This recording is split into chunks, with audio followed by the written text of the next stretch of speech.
Player coming at you with my first chaotic video. Tutorial video for anyone who doesn't fully understand the rules of chaotic. So these are a bunch of my cards. Fire, Water, Wisdom. Again, Outperform, Power 5, and Initiative Fire. So you're probably gonna go first. The Love Ninja, he's amazing. I'm gonna call this my Desert Raiders deck. Ultra Rare Headmaster and Kaija. Ooh, these brand once again. Probably my favorite pull today. Elemental. This is up YouTube. Speed Player right here coming at you with another match on Trade Cards Online. What is up YouTube? Speed Player right here, and what I have is 288 packs of Secrets of Velocity Alliances Unraveled.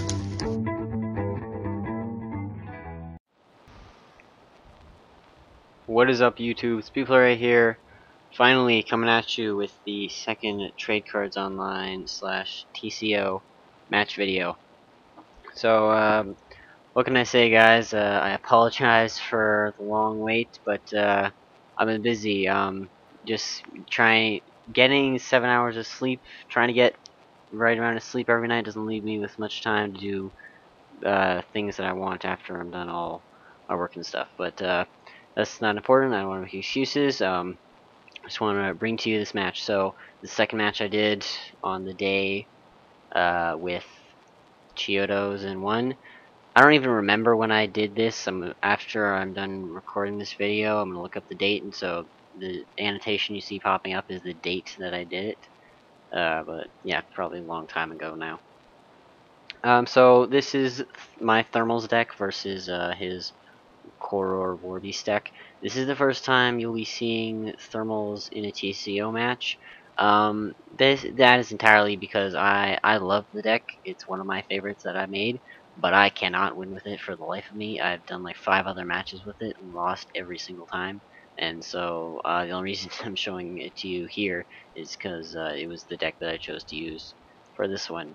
And I realized looking through my decks that whatever you guys might think of me, I don't consider my decks, some of them, of the highest quality. Well, I mean, that's not necessarily true, but I don't like to repeat them, and so I've used a bunch of the good ones already, and then the stuff that I haven't is not the greatest. Like, I'm sure I could just spam my Nequin cycle deck non-stop, and that would probably win 50–60% of the time, but that's not what I'm about, and so I just try to go with a different deck each time, because that makes it more interesting. So you should already know my deck. 2 Zeros File Drivers, Gameway with the Zerium Armor, Nevena with a Biomotorcycle, Tangith, Sandstorm Shroud, and Headmaster and Kaija. And Chio's deck is based around having Koror as the single fighter with Wings of Attraction to make you have to attack him, and then all those Conjurers there as support. And you don't need Defender because the Wings of Attraction means you have to attack Koror as long as the Wings of Attraction are still around, and I just said it like a few times in a row. So his deck is super heavy. I think he's running double Slash Claw, double Harnessed Rage, so that's 16 build points and 4 attacks. And you can see he's got the 2 Harnessed Rage right there. For Mujix, he's got Melodic Might, Aegis Area, Song of Deflection, and the 2 Gear Glissando, obviously for flipping up the wings. I tried to negate he cast 1 Gear Glissando, I negated it with Inhuman Interruption, but he had a second. I don't have a response for that one. So Vidal's Refractorium is a location. He can't attack with Koror because I did Song of Stasis him if you didn't catch that. So it has to be Appelé versus Gimli here. Gimli's going to get the initiative, Wisdom. You guys see I've already got 2 much stronger attacks, Plasma Arrow, and Whirlwind Sides. Just dump Mineral Mayhem because obviously I'm going to beat a Conjurer. Appelé has the Revita Flower for 2 extra counters on anyone of his team. Oh, also another thing I forgot to mention is that Appelé should have gained a counter when I cast that Song of Stasis because it targeted Koror and that triggers Applé's ability, but it doesn't really matter that much. He's good for counters. You get the Flame Breach. You can see our energies there in the lower right hand corner of your screen, or in the boxes marked A and B. Yeah, he's just dumping all of his zeros, holding on to those Harnessed Rage, which will deal 55 damage apiece when Koror is engaged. I just play the quick exit. Play Ectospasm. My other quick exit. I was originally running Flying Advantage, but the thing that was wrong with that was I was only getting like 5 damage at most, and heal wasn't really helping that much, so I just decided to go with quick exit because it's almost always 10 damage because my guys have high wisdom, and I think I have an Ember Swarm in this deck. Or two, actually. Kiru City, so I have to attack the I have to attack Koror. I'm going at him with Gimwe, I believe. Yes. So I play the Plasma Arrow. I try to play Song of Fury on top of it, but he negates it, so it does 0. Oh, and because of his Alav there in the back row on the left, everything that deals damage to Koror deals 5 less, which means Gimwe's ability, which is if you take 20 from a single source, deal 5 to target creature, that means it's completely negated every single time I want to use it on Koror. Now his hand is Slash Claw and 2 Harnessed Rage.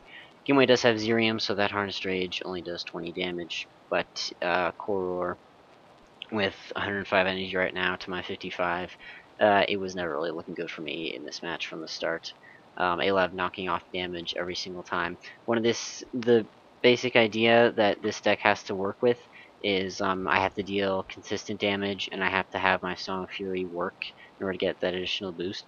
Basically, like, I consistently deal damage in order to get my opponent to lowish energy, and then if it's a crucial battle, I play Song of Fury at the beginning, and then I'll usually get Plasma Arrow at a clutch point in order to hit him with the KO, as well as Headmaster protecting them, and then give way for a little extra damage. Would have really helped if I was facing a water deck, because then I have Zervs as beasts for that. And so currently at 35 energy, he played the Slash Claw, and I'm at 15. He's at 70. Draw the Sudden Flare, play the Flame Breach. And so this was just kind of tough to play because there's basically nothing I can do. I'm just having to constantly fight Koror with all the support he could ever need. And my Refrain of Denial is useless. He's Headmaster is basically useless because he's not really targeting me. Yeah, and there's nothing I can do to take him down with a significant amount. And he goes Gimwe with the Flash Warp. And I can't take out a support because of the Wings of Attraction, and I don't have any Gear Destruction.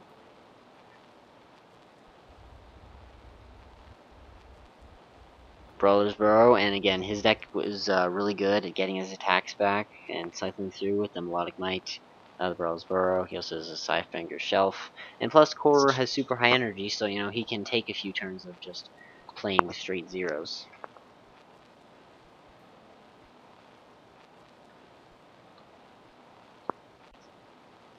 And he attacks Zerv, I defended with Tangus, and he plays the Harness Rage for 55. I try to Rhyme the Reckless. In order to stop my Rhyme the Reckless, he negates his own attack. He said, if you're reading the chat there, that's the reason why he runs Aegis instead of Millennium Mirage, just against Rhyme. And so my next attack deals 0, so I just dropped a Flame Breach, and he just plays the Slash Claw to wipe me out entirely. And so, you know, this was the kind of stuff I was dealing with, just like, you know, getting off a few attacks, and then kaboom! I'm dead. You blinked, I'm dead. Lora's Chamber didn't really help me in this situation, actually, as you'll see in a couple turns. I just run it for a filler location. Not really sure what else I could run. I do run Coliseum, and that's initiative speed, which is good for reserves. I can't run Lava Pond because I have air attacks, and I don't want my damage reduced. I think I have a Storm Tunnel in here. If I really wanted to, I could... Oh, one card I wish I pulled when I did that massive AU opening was Magma Dam. Magma Dam is a super useful location that would work really well in this deck. And so I think we're going with the Zerv on the right versus Koror now. Sorry I didn't draw in any arrows for this one, I just feel it's kind of annoying to do, and I'm not really sure it makes that much of a difference. Well, plus in this case, it's just whichever one of my creatures is next to Koror, you know, that's the one fighting. So yeah, it's Zerv and Koror. I'm at 40, he's at 115. And the whole map, Alav is one of the most annoying creatures. You make a half-decent Warbeast deck, you stick an Alav in there, your chances of winning go up dramatically. He is such a clutch creature. I think I'm going to put him... I might just put him in one of my 10 cards that change categories because he's just so clutch, stopping all that damage. Let's see his elements and can potentially fight. So now he's getting to the point where his hand is full of zeros. I had a Sudden Flare, and I have 2 Marksmans, but I am at 15 energy, so it's kind of pointless. It's just super frustrating when you have a deck you're excited about. Like a lot of the times, if I'm gonna play my friend at a tourney, and I'll make a deck, I'll be excited about it. And it's just so disappointing when something you put a bunch of time and energy into, and you're really passionate about, just flops on you, just like this deck did. His location is the Royal Academy. He moves Koror over. Now, if he had moved him into the spot adjacent to Navenna and Headmaster, then that potential, like that would have been a not smart thing to do. But then I could have theoretically taken out his Conjurer's Reserve. But he's a smart player. He knows what to do. So he's obviously not going to make that rookie move. So now Castle Pillar is the location. I played Howl of the Wind. Gives her the Air 5. He goes first because he has higher courage. This is the strongest attack hand I've had all game here, Marksman's and Plasmero. I'm not sure whether Alap would reduce the damage on Marksman's, but it's kind of irrelevant. So 30 from that. There's Ectospasm. Now, again, I have a decent attack hand. I play Plasmero. It's time for full damage, plus 5, I think. Play Spirit Gust. 70 to 45. Play Whirlwind Size. And look at here, this is the one point in the match where I actually got our energies even at 45 apiece, but sadly he draws the Harnessed Rage, which is 55. I was feeling, I think this was a while ago, so my memory might be wrong, but I think I remember feeling pretty hopeful there for a second, but sadly Zerd bites the dust. And so I won a grand total of 1 battle against 1 Conjurer, and then he's taken out my entire team with the Tank of Tanks. And this is where that lore's kind of hurt me because it removed Gimwe from the game, and so the Castle Momart, I can only revive that Zerg there. And then this was just a pointless thing I did because I forgot that I couldn't move. So I sacrificed Navenna. I tried to use the Biomotorcycle, and then I realized it wasn't my attack, so it didn't matter. So I just brought back Zerg for the hell of it. Threw up a kind of meager fight against Koror. Underworld Coliseum, I'm going to get an additional 10 on my first attack. Zerv attacks Koror, he goes first, gets a Slash Claw. I was dead before I got to attack. You blinked, I died. See? This isn't even a strike deck, and it's taken me... No strike deck has taken me out as fast as this deck has. Just the one-hit KOs with those Slash Claws and Harnessed Rages. Harnessed Rages, yeah. So the final bit, Coliseum again, Headmaster and Koror. More than double my energy. Same with, I believe this core is maxed energy, so yeah, for even with my strongest, highest energy creatures, it's more than double. Play the Air Salt.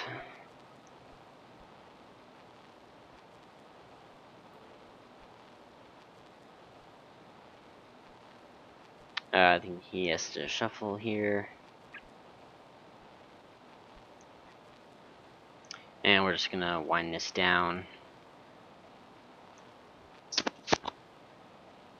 So yeah, not the most exciting match, but I said I'd do it, and I did. Just took forever, because you would not believe, if you guys are younger than the age of, let's say, 14, enjoy your free time, because after that you would not comprehend the amount of free time that you lose once you get to be a bit older into your teens. But anyways, guys, Chio won the match. It was a great match. I hope you all enjoyed. You can find all the links in the description below. I'm Steve Thank you for watching. Hope you enjoyed. See you in the next video. Peace out. Have an awesome day.